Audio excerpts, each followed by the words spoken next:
why do you believe events like home shows specifically are still worth attending? And what do you think home service companies sort of can gain from attending these events?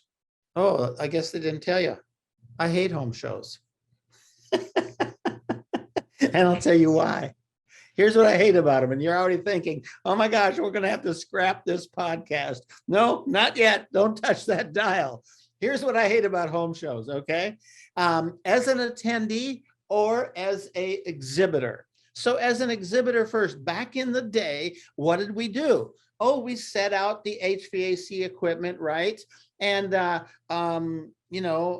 all of the different vendors would kind of set out the tools of their trade, trying to promote the brand, whatever it might be. Now, you know that today the brand is me, the brand is my company, right?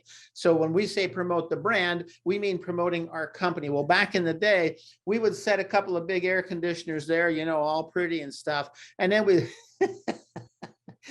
we would sit there on stools as people walked by wearing their earth tones and corduroys and hush puppies, trying very hard not to look anybody in the eye, right?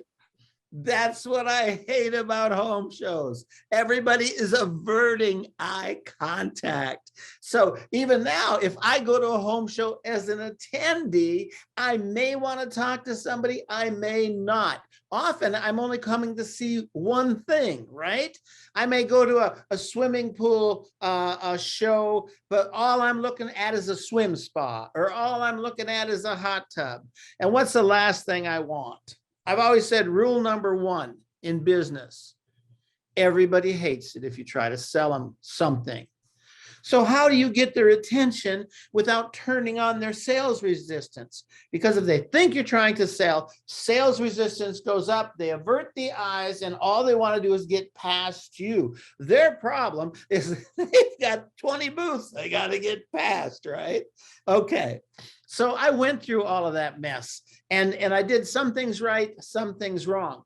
But I remember after one home show, I said, I made this commitment. I says, I'm never doing another home show until I learn how to juggle butcher knives. Because if I was sitting there juggling butcher knives, they would stop, they would look, they would make eye contact, right? I mean, they would engage. The people that I absolutely love, and you may too, if you've ever been to a Renaissance fair, is the jugglers. I love the jugglers because they tell jokes, right? They're always juggling, and then they're telling jokes.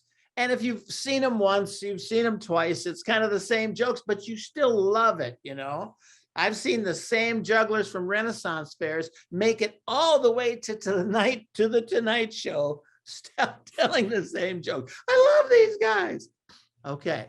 Then I also like the guy that does the pots and pans. He's doing the cooking, right? Because he's got a stage set up. He's got all his pots and pans there, but that doesn't matter. Well, kind of does, because people like that. And then he's got chairs, usually about 14 chairs set up, 2 rows of chairs.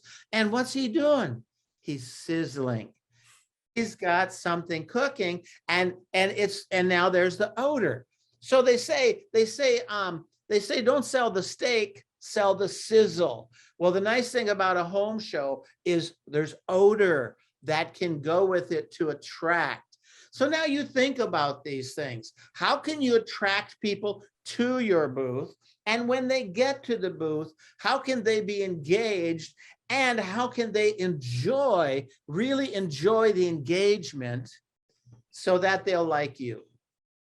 You remember, you're the brand, right? So we need them to like us.